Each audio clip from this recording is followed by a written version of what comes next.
جی السلام علیکم جی ناظرین سے میزبان بھی غلام عباس چاہتے ہیں جی ناظرین اس ٹائم میں موجود ہوں جناب درگاہ والی کشمیر فیض آباد برالی شریف کوٹلی آزاد کشمیر یہ دیکھو جی مروالا صاحب موجود ہے پہلے جناب اپنا سارا یوٹیوب چینل سبسکرائب کرو لائک کرو شیئر کرو کمنٹ کرو یا ایھا الذین آمنوا صلوا علیہ وسلموا تسلیما الصلاة والسلام علیک یا سیدی یا رسول اللہ وعلی آلک واصحابک یا سیدی یا شفیع المذنبین الصلاة والسلام علیک یا مردان ابی بکر وعن عمر وعن علی وعن عثمان الکریم یا رسول اللہ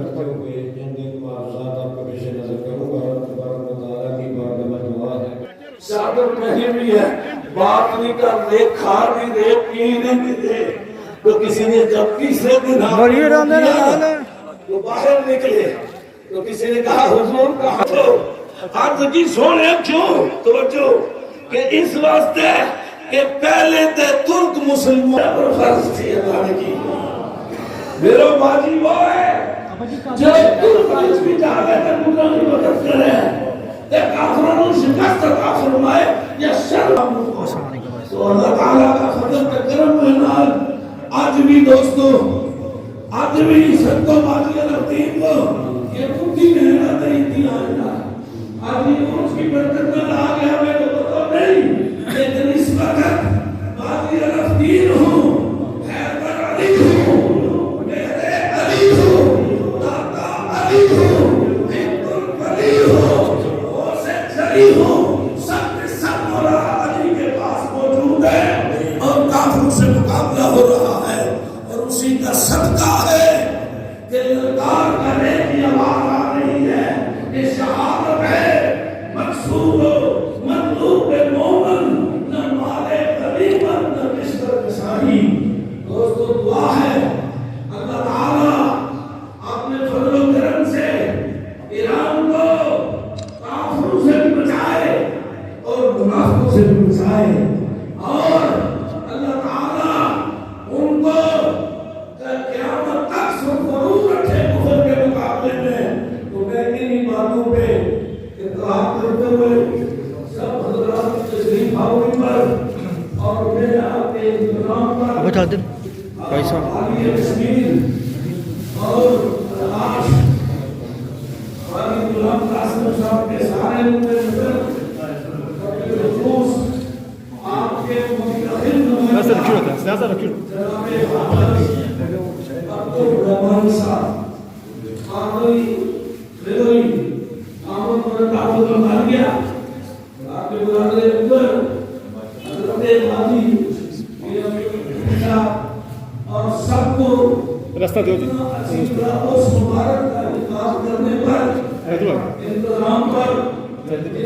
پر مختصر وقت میں عالی شان مقبرہ بلانے پر آپ کو رب کے سارے سنگیوں کو مبارکباد ہمیں قبول فرمائے ماشاءاللہ آج کی اس خوبصورت عظیم شان مرکزی تقریب میں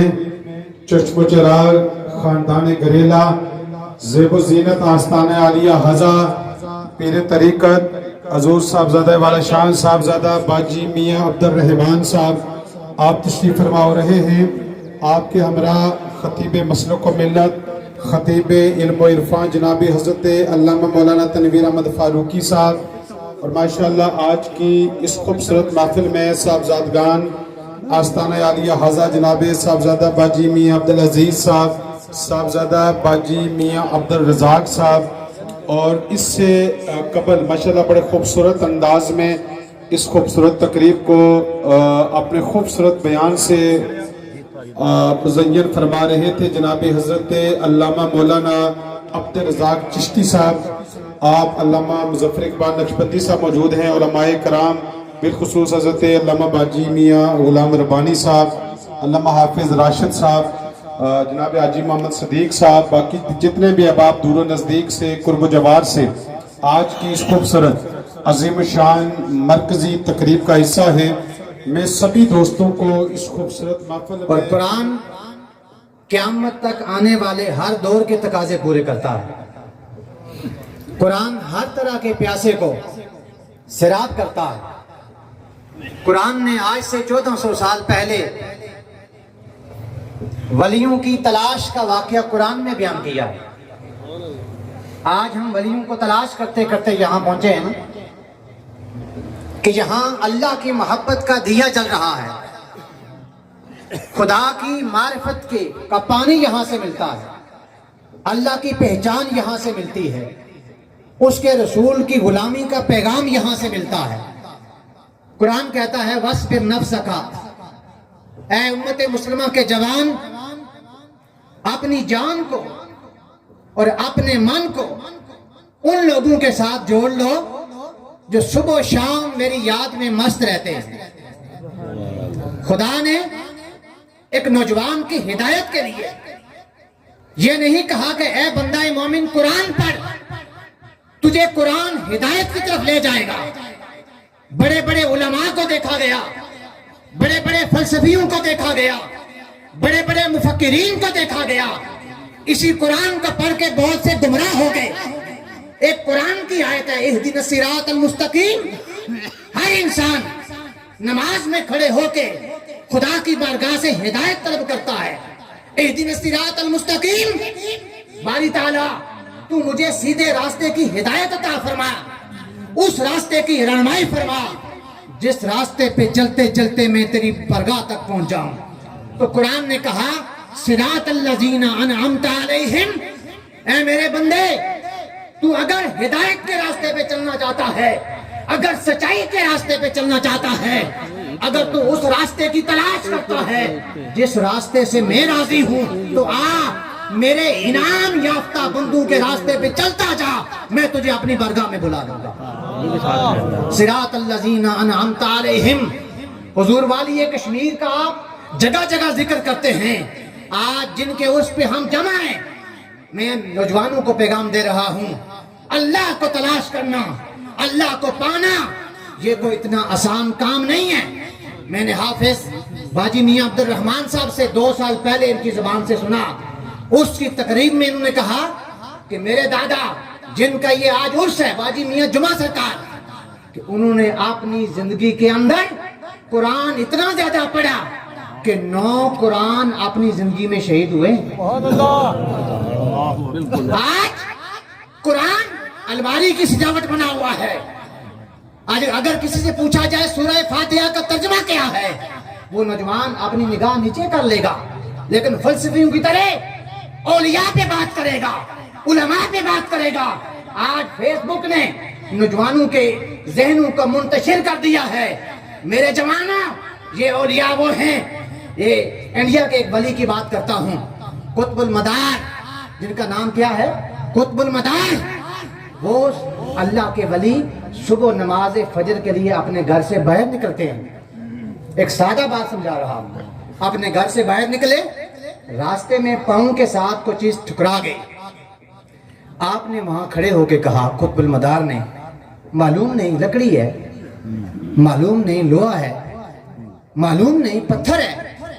پتہ نہیں کیا چیز ہے۔ یہ اللہ کے ولی کی زبان سے باتیں نکلی ہیں، اور نماز فجر پڑھنے کے لیے چلے گئے۔ جب نماز فجر ادا کر کے واپس آئے، ہر نمازی جب اس لکڑی کے پاس سے گزرا، ہر نمازی کہہ رہا تھا پتہ نہیں پتھر ہے، پتہ نہیں لوہا ہے، پتہ نہیں لکڑی ہے، معلوم نہیں کیا چیز ہے، ہر نمازی یہ کہہ رہا تھا۔ تھوڑی دیر کے بعد، کیونکہ انگریز کا دور تھا، وہاں سائنسدان آئے، سائنسدانوں نے اس لکڑی کو اٹھایا اور لیبارٹری میں لے گئے، وہاں جا کے چیک کیا۔ انگریز نے اپنی لیبارٹری کے اندر چیک کرنے کے بعد، اس کا ایگزام کرنے کے بعد، چیک کرنے کے بعد، انگریز نے بھی کہا معلوم نہیں لکڑی ہے، معلوم نہیں پتھر ہے، معلوم نہیں لوہا ہے، اور پتہ نہیں کیا چیز ہے۔ انگریز کی سائنس نے بھی کہا، جو اللہ کے ولی کی زبان سے بات نکل گئی تھی، وہی بات سائنس کی تحقیق نے بھی وہی بات کہی۔ حضور غوث اعظم چشتی صاحب جن کا ذکر کر رہے تھے، لوگوں جی اولیاء کون آتے ہیں جن کی صحبت اختیار کرنے کے لیے آپ آتے ہیں، جن کی مجلس میں آتے ہیں، جن کی بارگاہ میں آ کے آپ دعائیں کرتے ہیں۔ حضور غوث پاک شہنشاہ بغداد، آپ منبر پہ بیٹھ کے خطاب کر رہے ہیں، آپ کے بیٹے عبد الرزاق وہ فرماتے ہیں کہ میرے ابا جان جب خطاب کرتے تھے تو سامنے کے صفوں میں 360 اولیاء ہوتے تھے، اس سے پچھلی صفوں میں علماء ہوتے تھے، پھر عامت الناس لوگ بیٹھے ہوئے ہوتے تھے، اور اولیاء آپ کی گفتگو کو سن کر جذب کرتے چلے جاتے تھے، اور 70,000 کا مجمع ہوتا تھا۔ نہ اس وقت سوشل میڈیا تھا، نہ فون تھے، کوئی یہ جو آج کے وسائل ہیں، جو آج کے سورسز ہیں، یہ غوث پاک کے زمانے میں نہیں تھے۔ آپ خطاب کر رہے ہیں، دوران خطاب آپ کی مجلس میں بیٹھے ہوئے علی بن حیتی بیٹھے ہوئے، ان کو نیند آ گئی۔ جب نیند آئی حضور غوث پاک نے اپنا خطاب چھوڑ دیا، خطاب چھوڑ کر علی بن حیتی کے سامنے کھڑے ہو کر ہاتھ جوڑ کے کھڑے ہو گئے۔ کافی دیر کھڑے ہیں۔ جو علی بن حیتی کے ساتھ ایک مہمان بیٹھے ہوئے تھے، انہوں نے اس طرح اپنے بازو کے ساتھ ان کو ٹھوکر ماری کہ وقت کا غوث آپ کے سامنے کھڑا ہے، آپ سوئے ہوئے ہیں۔ جب وہ جاگے تو کہتے میرے سامنے غوث پاک کھڑے ہیں۔ جب غوث پاک نے علی بن حیتی نے کہا حضور غوث پاک آپ اپنا خطاب چھوڑ کے کیوں آئے؟ کہا اس لیے آیا ہوں کہ خواب میں آپ مصطفیٰ سے باتیں کر رہے تھے، خواب میں آپ تاجدار کائنات سے باتیں کر رہے تھے، بتاؤ وہ جو مصطفیٰ کے ساتھ کلام ہوا ہے اس میں سے مجھے بھی کوئی احساس آتا۔ یہ اولیاء اللہ کی شان ہے لوگوں۔ ان اولیاء اللہ کی تاریخ میں جس نے بھی علم پڑھا اس نے صوفیاء کا پیچھا کیا۔ امام احمد بن حنبل وقت کے بہت بڑے امام تھے، فقہ امام تھے۔ انہوں نے ایک دن کہا کہ میں نے اپنی زندگی کے اندر انسانی طبقات ہوتے ہیں، ایک علماء کا طبقہ ہے، ایک سیاستدانوں کا طبقہ ہے، ایک عامت الناس کا طبقہ ہے، طبقات انسانیت کے۔ امام احمد بن حنبل نے فرمایا میں نے ساری زندگی کا تجربہ کیا ہے کہ انسانیت میں سب سے بہتر طبقہ مجھے اولیاء کا لگا۔ محفل میں ایک جوان کھڑا ہو گیا، اس جوان نے کھڑے ہو کے کہا حضرت آپ کہتے ہیں کہ سب سے بہتر طبقہ اولیاء کا ہے، میں نے تو ان کو دیکھا ہے یہ رقص بھی کرتے ہیں اور سما بھی کرتے ہیں۔ اس وقت انہوں نے کہا داہم، اے جوان یہ باتیں چھوڑ دو، وہ جو رقص کرتے ہیں اور سما سنتے ہیں قوالی، وہ ایک حال ہوتا ہے ان کا اللہ کے ساتھ، اس حال میں وہ خوش ہو کے اللہ کی مستی میں اللہ کا شکر ادا کرتے ہیں، اللہ کا شکر ادا کرتے ہیں۔ پھر حضور امام اعظم رحمۃ اللہ علیہ جن کے سکول آف تھاٹ کو آپ فالو کر کے یہ 3 انگلیاں اوپر اس طرح ہاتھ باندھتے ہیں نا، امام اعظم، ان کے 400 اساتذہ تھے، ان کے 400 اساتذہ میں سے ان کے ایک استاد کا نام تھا بہلول دانا۔ بہلول دانا بھی یہ امام اعظم کے استاد تھے۔ شاگردوں نے کہا آپ فقہ کے اتنے بڑے امام ہیں،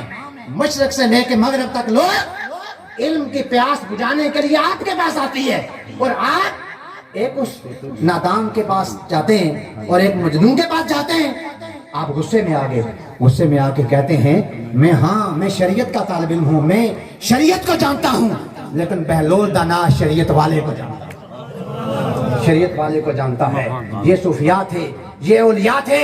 جنہوں نے اپنی زندگی ہر دور میں خدا، ہر دور میں جس طرح چشتی صاحب نے کہا ہر دور میں خدا اولیاء پیدا کرتا ہے اور موجود ہوتے ہیں جن کی وجہ سے نوازشات ہوتی ہیں۔ اس